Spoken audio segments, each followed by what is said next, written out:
सभापति महोदय, पिछले 2 दिन से लगातार हमारी पूरी पार्टी माननीय प्रधानमंत्री जी के नेतृत्व में माताओं को अधिकार देने के लिए, बहनों को अधिकार देने के लिए, दलित, शोषित, वंचित, पिछड़ों को अधिकार देने के लिए 33% रिजर्वेशन के लिए चिंतित है।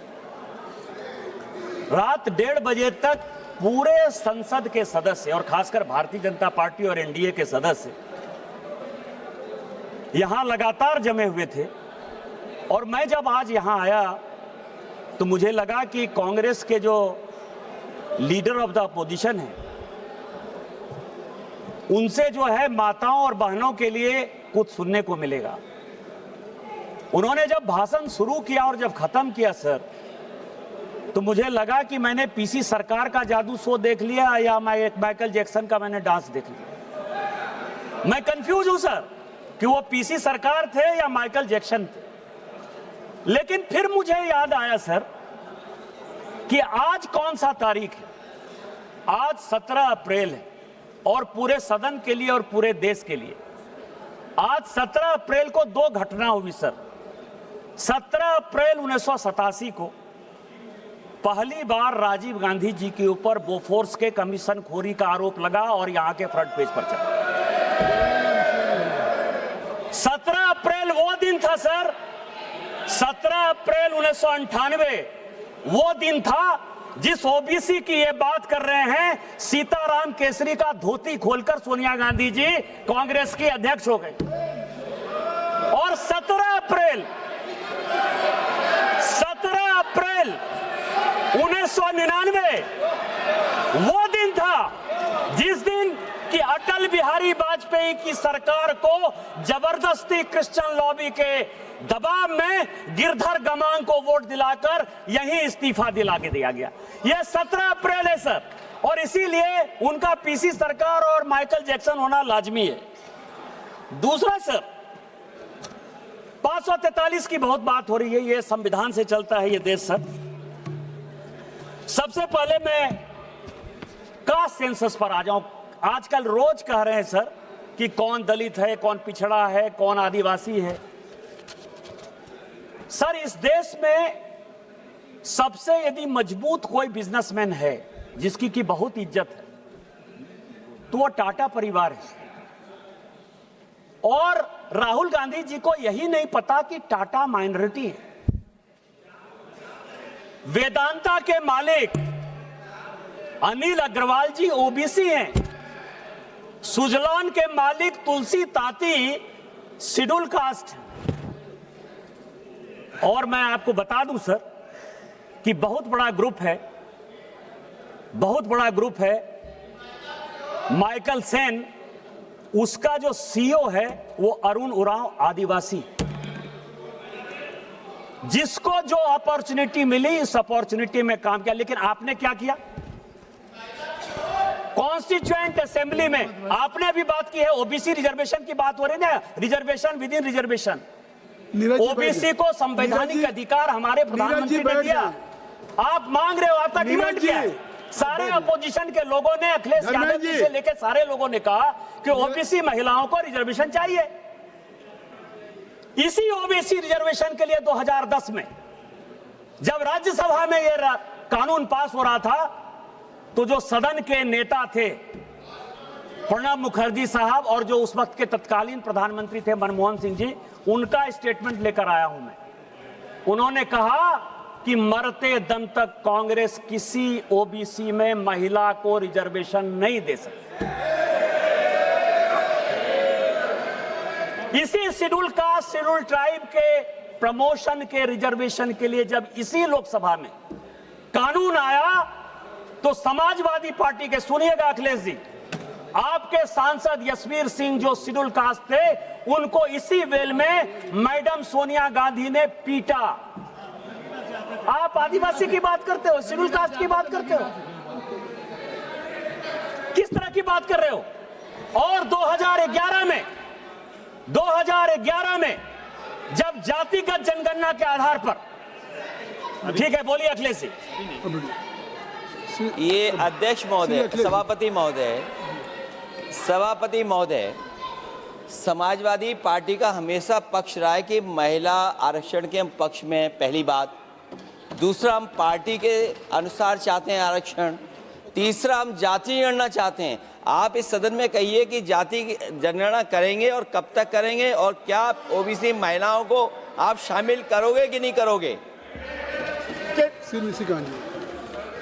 सभापति महोदय, अखिलेश अभी तो भाषण चल रहा है, आपको क्लैरिफिकेशन मांगना है होम मिनिस्टर साहब का। जब प्रॉपर रिप्लाई होगा तब आ जाएंगे, अभी भाषण होने दीजिए। सभापति महोदय, मेरा निवेदन है कि बहुत ज्यादा इतिहास के पन्ने ना पलटें। ये तो वो बता रहे हैं जो आपने सांसद के साथ हुआ। हम जिस भूल गए थे, याद तो दिलाना पड़ेगा। हम जिस संस्कार को मानने वाले लोग हैं वो एक मंत्र पढ़ते हैं, ओम सहना भवतु सहना भुनक्तु सहवीर्यं करवावहे तेजस्विनामधित मस्तु माद विद्विषावहे। हमारे लिए schedule caste, schedule tribe, OBC, forward, backward सब बराबर है। हम उसके सबके कल्याण के लिए काम करते हैं। मैं सभापति महोदय बताना चाह रहा था, इसी 2011 में जब जनगणना स्टार्ट हुई, जिसका कि ये बेस ईयर है, उसके लिए मुलायम सिंह यादव जी, अखिलेश जी मुख्यमंत्री बनकर चले गए थे। लालू प्रसाद जी, मुलायम सिंह यादव जी और हमारे पार्टी से गोपीनाथ मुंडे जी, हम लगातार जातिगत जनगणना की बात करते रहे, लगातार इस पार्लियामेंट को ठप करते रहे। और उसमें सोनिया गांधी जी का बयान है, प्रणब मुखर्जी जी का बयान है, मनमोहन सिंह जी का बयान है, चिदम्बरम जी का बयान है। ये 4 बयान लेकर मैं आया हूं और उन चारों ने कहा कि ये जातिगत जनगणना की। अच्छा, एक मिनट अखिलेश जी क्या कह रहे हैं? ये जो निशिकांत जी, सभापति, एक मिनट अखिलेश जी, सभापति महोदय सब लोग श्लोक पढ़ रहे हैं। नहीं, बात सुनिए, लोग बैठ जाए और लोग बिठा दिए, सबको बिठाइए तब मैं आपको अलाउ करूंगा ना। आप सब लोग बैठ जाएं, मैं आपको अलाउ कर रहा हूं। उनको मैंने बिठा दिया, आप लोग बैठ जाएं तब मैं आपके नेता को अलाउ करूंगा। अगर आप नहीं बैठेंगे तो मैं निशिकांत जी को खड़ा करूंगा, आपको अलाउ करूंगा। लेकिन बैठ जाओ, अवधेश जी आप बैठ जाइए, आप सभी, बीरेन जी आप बैठ जाइए, बीरेन जी बैठ जाइए, सभी लोग बैठ जाइए, सरोज जी बैठ जाइए।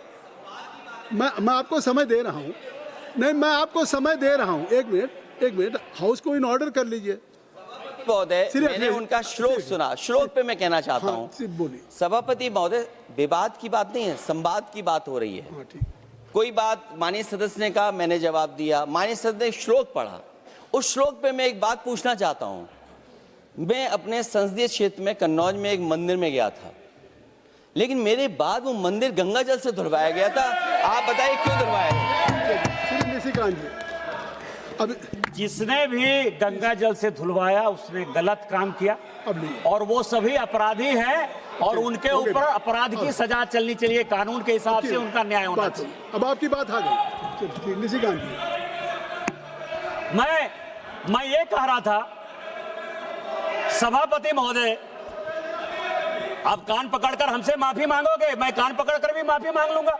मैंने तो गंगा जल से नहीं धुलवाया है, जिसने भी गंगा जल से धुलवाया उसने गलत काम किया है।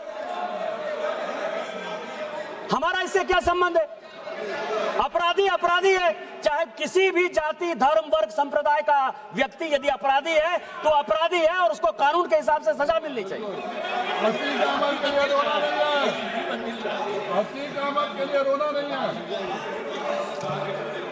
Nothing will go on record except only sir, मैं सभापति महोदय, देखिए मेरा समय ये लोग बहुत खा रहे सर। जातिगत जनगणना की बात कर रहा था।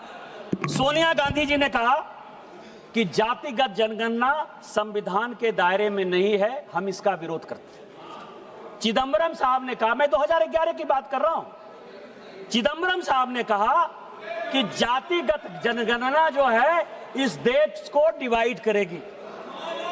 प्रणब मुखर्जी जी लीडर थे, उन्होंने कहा कि जातिगत जनगणना 1931 के बाद से नहीं हुई है, किसी कीमत पर नहीं होगा। और अंत में मनमोहन सिंह जी ने तो और भी रिकॉर्ड तोड़ दिया सर। उन्होंने कहा कि हमारी सरकार रहे या जाए, इसी सदन हम जातिगत जनगणना नहीं करेंगे। लेकिन गोपीनाथ मुंडे लालू प्रसाद यादव जी और नेताजी मुलायम सिंह यादव जी का मैं बधाई और धन्यवाद देना चाहता हूं कि जिनके प्रयास से उस वक्त की कांग्रेस सरकार को झुकना पड़ा और जातिगत गणना जो है हुई, जिसका कि डाटा कई एक गलतफहमियों के कारण जो है अभी तक नहीं रिलीज हुआ और जातिगत गणना हमारी सरकार करा रही है और 2027-29 में वो आ जाएगा। अब से डीडी फ्री डिश की चैनल नंबर 57 पर देखिए न्यूज नेशन।